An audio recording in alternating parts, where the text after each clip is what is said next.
Welcome to the Adjusted for Risk podcast. Join myself, Ryan Nauman, as I talk markets, investments, economics, and life as I help prepare you for the upcoming weekend markets. I work for Zephyr, and all opinions expressed by myself and my podcast guests are solely of their own opinions and do not reflect the opinion of Zephyr or Informa, its parent company. This podcast is for informational purposes only and should not be relied on for investment decisions. Hello, everyone, and welcome to Zephyr's Adjusted for Risk podcast. This is Ryan Nauman. I'm the host and market strategist at Zephyr. Sitting right next to me is another wealth of knowledge and industry expert that I'm really excited to talk about, talk with about ETFs and the ETF space. But first, I would like to, this episode is sponsored by Zephyr, which helps investment professionals make more informed investment decisions. I'd like to give a very warm welcome to Sal Esposito. Sal is the head of ETFs at Zacks Investment Management. Sal, thank you so much for coming on the show. It's an honor to have you on. Can you tell us a little bit more about yourself and Zacks Investment Management? Yeah, thanks for having me, Ryan. So, Sal Esposito, head of ETFs at Zacks Investment Management. I've been at Zacks about a little more than 3 years. Okay. I was brought on. I worked at UBS for the prior 12, my entire career. Lived a bunch of lives at UBS. Started as a CSA, believe it or not. So, know the FA relationship and understand the client side of things. Moved over to the fixed income desk, worked on the fixed income bond desk as a sales assistant. I moved over to another role where I built out the robo-advisor at UBS, and then I ended up as a portfolio consultant for advisors. And then my travels led me to Zacks. Got my MBA at Rutgers. Travels led me to Zacks in the ETF role. They were looking for someone to kind of help build the business out. And started there in 2022 and kind of haven't looked back. We kind of hit the ground running, and it's been nonstop since. So Zacks Investment Management, actually, most people know Zacks for our research company. Mm-hmm. So we've been around since the early 70s, a little more than 50 years of research knowledge. We started our investment management business in 1992. So we currently have about $21 billion in assets under management across separately managed accounts, which is really kind of what we've been known for, mutual funds, and as of 2021, active ETFs. Fantastic. A lot to uncover there, Sal. First of all, that really caught my attention. You're Rutgers alum. I'm not an alum of Badgers. I wasn't smart enough to get into Wisconsin. They tossed me out the moment I walked on the front steps. But Big Ten? Yeah, so I actually have my undergrad from a small school, University of Scranton, Jesuit school, but I kind of adopted the Rutgers lineage when I got to get my MBA there. Okay. So now I've turned into kind of a Big Ten fan here, so to speak, which is, it's been fun to kind of adapt and finally have like teams to cheer for that people actually know about. I mean, we didn't actually have football at college when I went undergrad, but I'm a hockey player, so I played. Oh, nice. Yeah, that's kind of what I did when I was in college. So we'll talk ETFs here shortly, but I went to St. Cloud State. So while University of Wisconsin didn't want anything to do with me, I went to St. Cloud State, which was a big hockey school. For sure. Loved it. It was a fantastic experience. I love your journey through UBS and now at Zacks.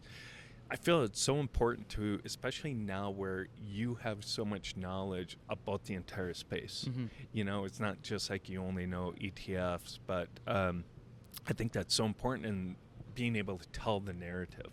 Right. And you can kind of relate to a little bit of everyone. Yeah. I mean, it was great experience, right? I think having multiple roles and wearing multiple hats across my tenure at UBS allowed me to kind of understand all facets of the business, especially financial advisors and the financial advisor psyche, right? Understanding them is the key point to the asset management business because that's really they're the line of defense between us and the clients, right? If you want them to use our products, you have to be able to kind of convey it to the financial advisors so that they can convey it to their clients and feel confident in actually like what they're putting them in. Yeah, Sal, that's spot on. When I got aware to Zephyr, I was a user of Style Advisor working for a financial planning practice, and being able to understand what a financial advisor is going through, and they can see that. They can see that, I'm talking to somebody that's been in my footsteps or have been talking to us a lot, and it's very important. So you talked about Zacks. I know more, like you said, Zacks on the research side. So it's really interesting. The investment management's been around since 1992, you said.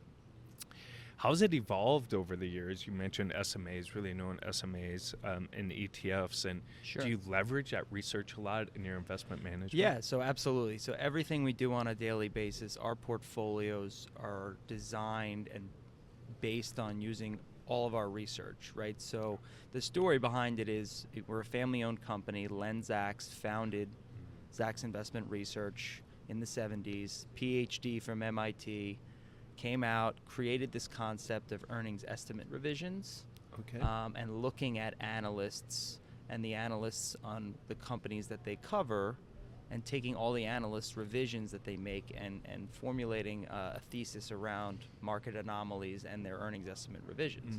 So obviously we existed through the 70s, 80s, and then when the 90s came, people were like, you guys should be doing strategies with this, right? You should be using this. We've have this great research. We have the Zacks rank that people know us for, ranking these companies on a daily basis. And they're like, you should start a company where you have investment products. So naturally, in '92, they decided to start Zacks Investment Management. Our first real flagship strategy, our all-cap core SMA, which is kind of the Zacks rank SMA, started in 1995. We've really become known for our dividend SMA. It's kind of really, I would say, is like the strategy that most know us for. But we've kind of evolved across the entire equity landscape, right? Mid-cap core, small cap, preferreds, actually. We do have a very good preferred strategy as well. And then that kind of really just evolved over time. We have we try to stay ahead of the curve on things. And Mitch Zacks, who's Len's son, is the head portfolio manager and CEO of Zacks Investment Management, saw the trends of active ETFs coming, got ahead of the curve. We launched our first active fund in 2021, and then since then we've launched 2 other funds over the consecutive years, and we plan on expanding even more, moving into between the 5 and 10 ETF space over the next couple of years. It's fascinating. I love that you brought up SMAs. I know we're here to talk ETFs. We're at Exchange ETF conference, but SMAs, just real quickly, at Zephyr, part of our brand is the PSN SMA database. So we really, see the value and think SMAs are a great fit for, this generation or just moving forward, because clients are demanding, investors are demanding more transparency, control, and customization of their investments. And what's interesting, and SMAs offer that, what's really interesting is I've heard a lot about that on the ETF side, active ETF side, is that a lot of providers, they're doing it because it offers transparency. Right. Yeah, so I mean, the way I like to describe, because I obviously as a portfolio consultant, I was able to kind of, at UBS, I was able to kind of pitch advisors on the best SMAs that we had on our platform, and then also ETFs as well. So I got to kind of understand the different nuances of between ETFs and SMAs. And the way I like to describe, to keep it simple for people who don't really use active ETFs or haven't used them yet, it's essentially an SMA in an ETF wrapper, just more tax efficient, right? I mean, obviously you're going to come across, there are use cases for both SMAs and ETFs. I would never shy anybody away from using an SMA. In fact, we've kind of brought this interesting new development to the RIA space where we use both in models. So we have this capability where we use both our active ETFs and SMAs that we've created around our active ETFs and offer them as portfolios to advisors to kind of to use as almost like a Zacks UMA. Yeah. Perfect. It's interesting. I'm going to age myself here, Sal, but when I started, in early 2000s, it was like you're either active or you're a passive investor, right? And you just said it right there, like, you can mix and match to make sure you get the best solution or outcome for the client, Right. which is really at the end of the day the goal. Yeah, I mean, client comes first. Talk to them about their goals. What are they looking for? And then figure out the foundation and building blocks around it, right? Yeah. You can use passive ETFs. You can use active ETFs, depending on, what you prefer, what you're more comfortable with, what's best for client. You can use both of them. You can use SMAs. There's just the opportunity for investment these days is so wide that, it can almost get cumbersome for everybody, really, right? Sometimes I think about it, I'm like, 4,000 ETFs now. Yeah, you're exactly right, Sal. And there's been a couple of sessions. I haven't been able to do too many sessions, but the challenge is now for financial advisors to kind of search through those 4,000 ETFs. And sorry, Sal, there's a lot of crazy active ETFs out there that I'm not really sure what it is, how you incorporate it in a portfolio, and like how do you explain that to a client?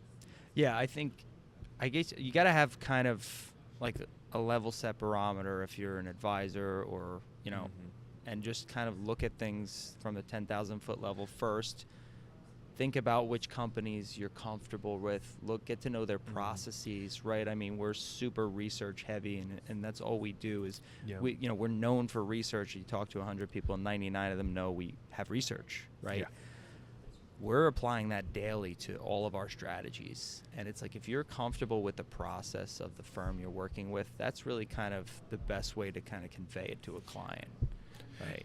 Yeah, you're exactly right. And one thing I've heard too is these asset management, consolidation is obviously key, but having a good brand where a financial advisor can just go to that one firm and get ETFs, get SMAs, maybe get mutual funds or whatever, active or passive, because they trust that brand. Exactly. And now all of a sudden, it's like technology.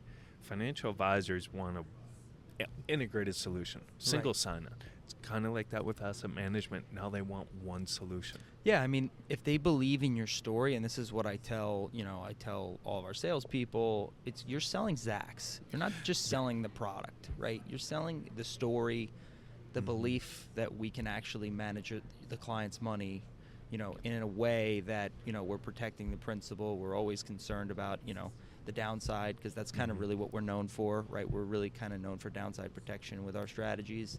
And a client and advisor hires us because they know that that's what they're going to get from us, a quality strategy that when, if there are bumpy roads that, the last few months, like they know that we're going to be looking out for the long-term total return. Yeah. I love that you brought up protecting the downside or drawdown risk. I focus a lot about that. It's interesting that for years we always talk about standard deviation as the main risk, volatility, but Sal, I often say upside deviation's not that bad, right? If you're having volatility on the upside, it's not that bad. The true risk is losing your money. Yeah, I mean, you're not going to hear from a client when the market goes up every single day. The day it goes down, you're going to hear from your client. So as an advisor, like I said, I have a lot of experience in dealing with this with advisors. They want to know why. Yeah. The client wants to know why. The advisor wants to know why. And giving them that, obviously arrow in their quiver so that they don't even have to call us and they know, oh, well, this is kind of how Zacks manages their strategies. And we look better when the market's down. It's certainly more attractive for an advisor as well, because they don't want to have to answer these calls that I'm sure they've been getting over the last few months too. Oh yeah, and those are the worst conversations. You want your clients to be able to sleep at night, right? And have a little bit of downside protection. Yeah, as long as they know why they own this and that this is like a company or a firm that actually is looking out on behalf of the downside protection, then I think that's the best way to kind of get ahead of any kind of calls or, 'cause they're going to be calls. Let's be honest. Oh, yeah. You're going to get calls. So ETFs, they've been around for, not forever, but you have spiders and stuff like that, but I still feel as if there's still a little bit of uneasiness, maybe some misconceptions about ETFs now with active ETFs. What are some that you come across in your conversations? I think that the number one that I see and dealing with advisors specifically is the fact or the thought process that if you launch an ETF and it has no assets in it, it's not a liquid product. It's something that, well, if I buy this, is it going to move the market? And I think there's a lot of education that still needs to be done, especially because the active ETFs are still so new for a lot of people. And it's more about, the liquidity and the spreads, like the understanding of the trading and the components of the actual ETF. We're not talking about SPY, or we're not talking about any of the iShares products that, people will just know that you just buy and then that's it, right? It's more about understanding, like, if you have a fund that doesn't have a lot of assets right off the bat when they're launched, you have to look at the underlying securities to understand the actual liquidity for it. Yep. And I mean, it's not a hard answer for a lot of people. Once you explain it to them, they get it pretty quickly. But, when you look at something and it's got a couple $1 million and it was launched 2 weeks ago, you want to make sure you're doing, best interest for your client, right? Yep. You got to do the due diligence on it, and it's getting that education out. And I think that, conferences like the Exchange has done a good job. If advisors do get to come here, right, I recommend coming, because there's a lot to learn about just understanding all the different ETF wrappers and kind of what goes into them, outside of just passive. You're exactly right, Sal. And it is evolving so quickly, too. Like, some of these ETF, like we've talked about, active ETFs are crazy. The days of Spider and VO, even though they're the biggest ETFs out there, probably because they're some of the oldest and they're easy, but those are long gone, in evolution. There is something for everyone these days. That's the only way I can kind of describe it. I mean, I think that you have certain companies leaning into two different tracks, right? Some of them are building foundational products. That's kind of where the camp we fall in, right? Using our research, building foundational products for building blocks for portfolios over the long term. And then there are other companies that are leaning into the ride the wave type solutions, which, in this day and age, right, I think that's certainly since COVID, I think there's certainly been a lot of opportunity in that space. Yeah, you're exactly correct. And it's interesting. A lot of times these companies or products are created maybe when money is free, or, during maybe easy times sometimes, and then it gets difficult, and then you see really which one has sustainability and can stay for the long term. Well, I think it's the opportunity, and I would never knock this. I think it's the opportunity for investment now is so much wider for everyone, right? Like even 20 years ago, to open an account and buy an ETF took a lot of work. Yeah. Now I can go on my phone to 10 different apps as an 18-year-old and just get in and just buy something. If I want to own an ETF, I can own it in less than 5 minutes. Yeah. Which is great, right? Right. But there's some issues with that. I mean, I think, and it goes back to one of your very first comments is about, visibility, education, right? Because now, you can buy it on Robinhood and all the other apps so easily. Right. It gives people opportunity who might not have ever had an opportunity to own an investment, which I completely agree with. But there are a lot of things that should probably be known before you get into some of these strategies that are not just the run-in-the-mill iShares SPY product or a building block ETF, right? Yeah. If you're looking at leveraged, you know what leverage is, right? Yes. You understand options. You understand. It's turned into a little bit of a game, I think, sometimes when you look at some of that stuff. But it helps, you call them building block products. Those are your core holdings. And then you take those other maybe esoteric or unique thematic type investments and you just kind of add those as satellites. And but you always have those core holdings as your centerpiece. What are some places for opportunity with it? Maybe some sectors or styles that you think for ETFs for investors are some opportunities moving forward? Yeah, I think if you look at the landscape of asset classes right now, I think just talking active versus passive, right? Mm-hmm. If you were to look at an active, where you would want to be active, I would say in the small and mid-cap area, which we have a great small and mid-cap product that, literally is a pure quantitative strategy that looks at earnings estimate revisions, which is obviously our bread and butter. Yep. And then also fixed income. I think fixed income, being active in fixed income is certainly a better avenue than kind of just staying put on some of the more passive products on the fixed income side. Yeah, I agree. When you look at, let's say, the egg, what is it? It's like 40, 50, 60% is in treasuries. Yeah. Right? I completely agree on the fixed income side. And when you think about all, especially now, there's so much uncertainty and a lot of yield volatility, and you're looking at duration, all the different metrics you got to look at with fixed income. Have a professional do active management on it, because passive, it's easy to get on that wrong side. Sure. Yeah. I mean, it's right. Like, I mean, obviously, if you're comfortable with passive, then stay within your comfortability. But certainly, active strategies on the fixed income side is something that I would take a look at. And yeah, I guess one more I would say, and I think it's becoming more topical here over the last few weeks, is international. Yeah. You got to look, if you're going to go international, it's better to kind of work within an active space, I believe, because there's so many, companies that, 10 years ago you really only wanted to own like a Louis Vuitton or a Nestle or something. Right now it's, obviously we're changing a little bit, but international, I think active management probably makes a lot of sense too. There's a lot of inefficiencies there, and I agree. And if you go passive, then who knows what do you get an over concentration to China, right, in which you may not want or may want. Sal, fantastic conversation. Thank you for sharing such great insight. It's been a lot of fun. Really enjoyed it. Where can our audience get more information about Zacks Investment Management? Yeah, so zacksim.com or zacksetfs.com. That's where you can access our ETFs. We have 3 right now.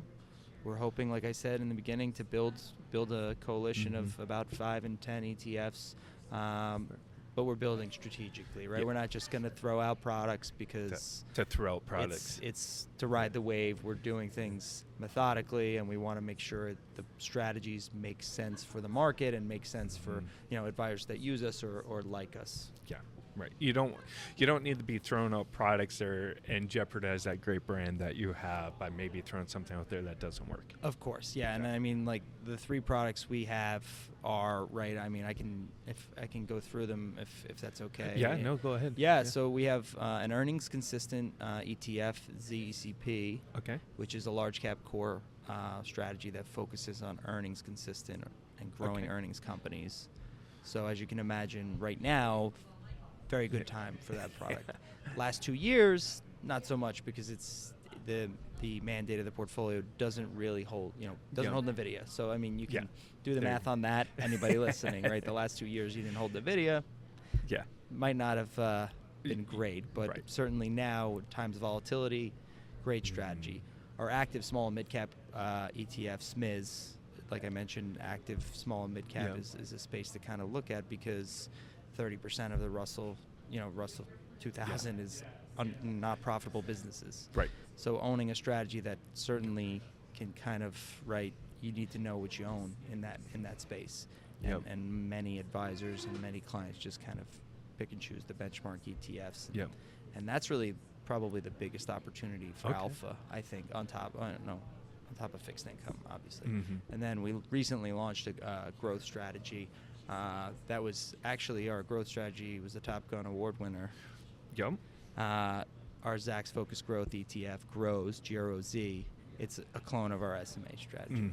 Fantastic. Yeah, I do a lot of Top Gun's commentary, so I go through the list, and there's a lot of Top Gun, but I see Zacks on there quite a bit. So you guys are doing great stuff on the investment management side and SMAs. So yeah, congrats. just happy to be here and just bring more awareness to the brand, right? I think, like I said, research. Everybody knows us. We're trying to get the word out more on the investment management side.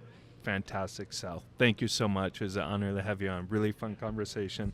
And thank you, everyone, for listening to this episode of Zephyr's Adjusted for Risk podcast. You can watch all of our other episodes on the Zephyr YouTube channel. And please subscribe to that YouTube channel and give us a follow on the Zephyr LinkedIn page. Thank you, and have a great rest of your week.